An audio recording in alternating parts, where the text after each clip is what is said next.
is Maya. I'm a student at CSUMB and a service learner for the Monterey County Free Libraries.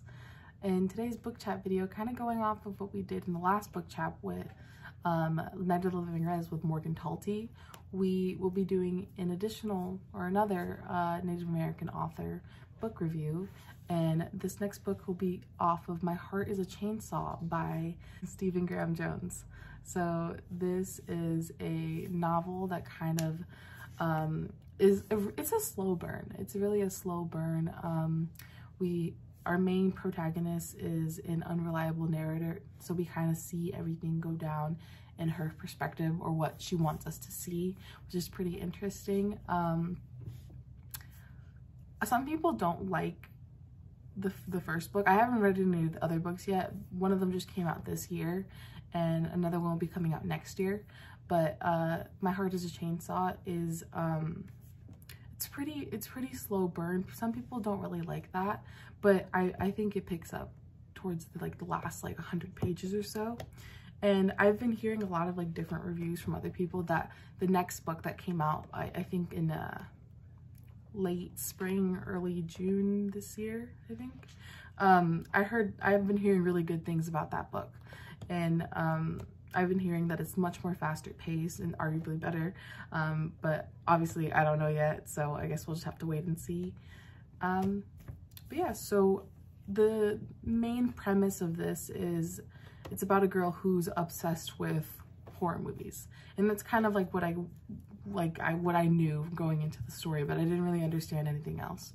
So with that said, I will read you guys the synopsis. Okay. Jade Daniels is an angry half-Indian outcast with an abusive father, an absent mother, and an entire town that wants nothing to do with her. She lives in her own world, a world with which protection comes from an unusual source: horror movies, especially the ones where a mass killer seeks revenge on a world that wronged them. And Jade narrates the quirky history of Prufrock as if it's one of those movies. But when blood actually starts to spill in the waters of the Indian Lake, she pulls into her dizzying encyclopedic mind of blood and mass murders and predicts exactly how the plot will unfold. Yet even as Jade drags us into her dark fever dreams, a surprising and intimate portrait emerges. A portrait of the sacred and traumatized little girl beneath the Jason Voorhees mask. Angry, yes, but also a girl who easily cries, fiercely loves, and desperately wants a home. A girl whose feelings are too big for her body.